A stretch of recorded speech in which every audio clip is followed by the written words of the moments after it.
तो जब हम बात कर रहे हैं यहाँ पर एपीआई की, जैसे कि अभी हमने देखा कि गिफी के अंदर हमें एक एपीआई की मिली, बिकॉज अगर किसी एपीआई में एपीआई की नहीं है तो एक तरीके से पब्लिक है, क्योंकि उसका यूआरएल मिला और मैं उसे एक्सेस कर सकता हूँ। और पब्लिक है तो मेरे पास अनवांटेड यूजर्स भी उसे एक्सेस कर सकते हैं मेरे डेटा को। तो अगर मैं उसे रिस्ट्रिक्ट करना चाहता हूँ तो I generate an API key and I handed over to the stakeholders कि ये एपीआई की है आपके पास, और now you are able to access my APIs. तो जिनके पास एपीआई की होगी वही मेरे एपीआईज को एक्सेस कर पाएंगे। तो it is not public right now, तो पब्लिक नहीं रहेगा मेरे पास। इससे मेरे पास अनवांटेड लोड भी नहीं बढ़ेगा।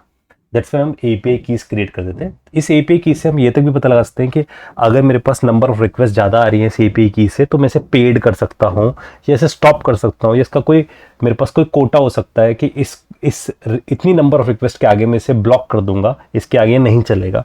And these things I can do it with N API की, क्योंकि ये एपीआई की मेरे डेटाबेस में रजिस्टर्ड होगी। अब जब भी कोई रिक्वेस्ट आएगी तो उसके साथ एपीआई की अटैच होकर आएगी। उस एपीआई की को मैं जाकर बैकएंड से चेक करके आऊँगा। अगर वो एपीआई की एग्जिस्ट करती होगी then I will give a data. उसके साथ में एक रेट लिमिट लगा सकता हूँ कि अगर ये एपीआई की दिन में इतनी बार हिट होती है तो इसके बाद में से अलाउ नहीं करूँगा, या इसको मैं पेड कर दूंगा। इसके बाद I will charge some cost on it. तो that's why developers create an API की।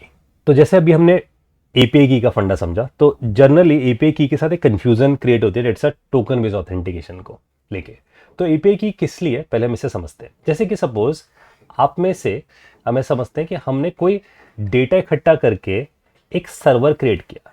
तो मैं कोर इंटेंशन बता रहा हूँ कि as a developer why they are creating some web APIs या वेब सर्विसेज, वो क्यों क्रिएट कर रहे हैं। तो वेब सर्विसेज कुछ इस तरीके से कि आपने कुछ डेटा का वॉल्यूम इकट्ठा कर रखा है। तो सपोज थिंक अबाउट गाइस कि आपके पास अगर वर्ल्ड वाइड फ्लाइट्स का डेटा है कि कहाँ कहाँ फ्लाइट्स चल रही हैं इस वक्त, उसका आपके पास डेटा है। And now you are targeting कि इस डेटा को मैं सेल करूं। तो आपने डेटा अलग अलग सोर्सेज से उठाया और अपने डेटाबेस में पंच कर दिया उस डेटा को। तो आपके डेटाबेस में वो डेटा चला गया। अब यू वांट कि मैं इस डेटा को सेल करूंगा। तो सपोज मेरे पास एक कस्टमर आता है, वो कहता है कि मेरे को आपका डेटा चाहिए बट मेरी रिक्वायरमेंट 1000 हिट्स से ज़्यादा नहीं है। तो इसको मतलब दिन में सिर्फ 1000 हिट्स यूज़ करूंगा, उससे ज़्यादा नहीं है। तो आपने जब अपने ऐसा सर्वर क्रिएट किया जिसमें आपको data and you want to sell that data to the end users, तो आपने उसके लिए प्लान बनाया। और आपने प्लान बनाया कि अगर मेरे पास 1000 हिट्स जाती हैं और ये एक्स यूज़र है जो मेरे पास रजिस्टर्ड होता है, क्योंकि वो अपनी वेबसाइट पे दिखाना चाहता है, it's like a make my trip जैसी कोई वेबसाइट बनाना चाहता है जिसमें वो ट्रिप से रिलेटेड चीज़ें दिखाएगा। तो उसने अपनी ओन ट्रिप या आवर ट्रिप ऐसे करके कोई वेबसाइट क्रिएट कर दी मेक माई ट्रिप जैसी, और इस वेबसाइट पे वो मेरे को डेटा दिखाने वाला है जिसको मैं हिट लगाऊंगा। तो ये जाकर मेरी सर्विस को हिट लगाएगा और उसने एक प्लान बाय कर रखा होगा। अब उसने प्लान बाय किया होगा तो मुझे पता होगा एक्स यूजर, तो मेरे डेटाबेस में ऐसे पड़ा होगा एक्स यूजर 1000 हिट्स का प्लान बाय किया और उसकी एक ये एपीआई की है। Think about this is an API की।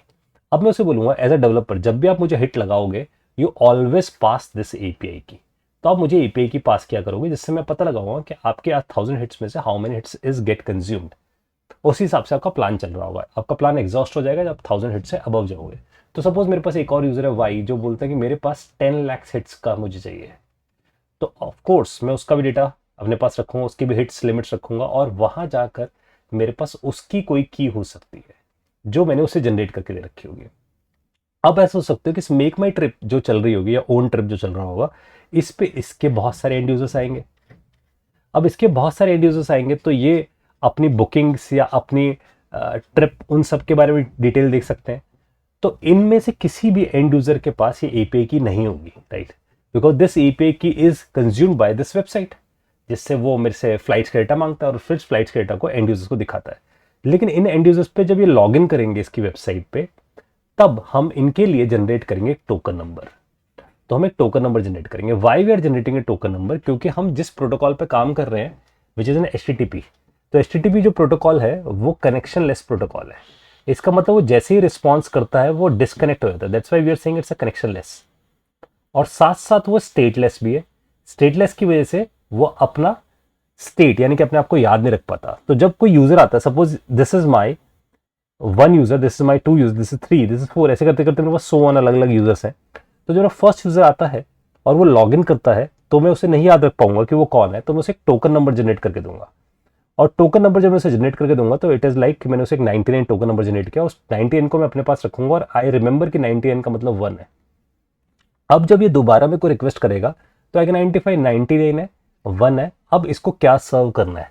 तो मैं यहाँ पर कोई इसका प्लान नहीं रख रहा, मैं सिर्फ ये रख रहा हूँ कि मेरे पास यूजर जो लॉग इन है उससे मेरी लास्ट कन्वर्सेशन क्या हुई थी।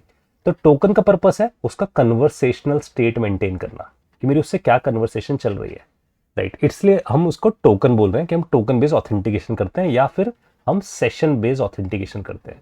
तो हमारे पास ये तरीके होते हैं ऑथेंटिकेशन कराने के लिए, ताकि जो यूजर लॉग्ड इन हो गया है उस लॉग्ड इन यूजर को उससे रिलेटेड इन्फॉर्मेशन दिखाएं। तो जैसे आप किसी बैंक पे लॉग्ड इन होते हो तो उस बैंक पे आपको आपके अकाउंट में क्या इन्फॉर्मेशन दिखेगी, वो आपका सेशन आईडी है, टोकन आईडी बताता है, आपका एपीआई की नहीं बताता है सब चीजें।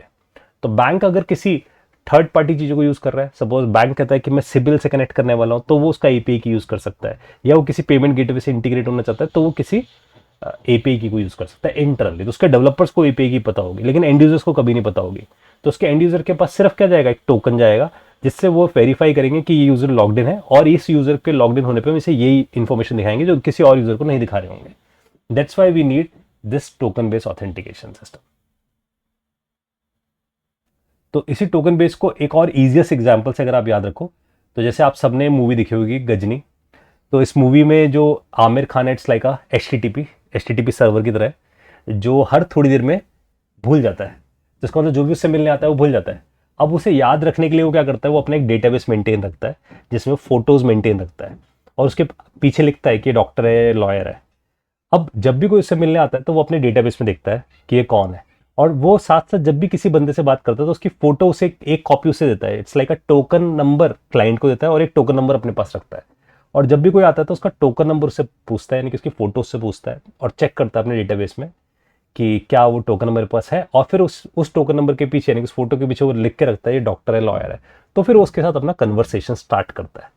दैट्स वाई अगर हम किसी वेबसाइट पे हैं तो हमें टोकन बेस्ड ऑथेंटिकेशन की नीड है, ताकि हम एंड यूजर से कन्वर्सेशनल स्टेटस का मेंटेन रख सकें।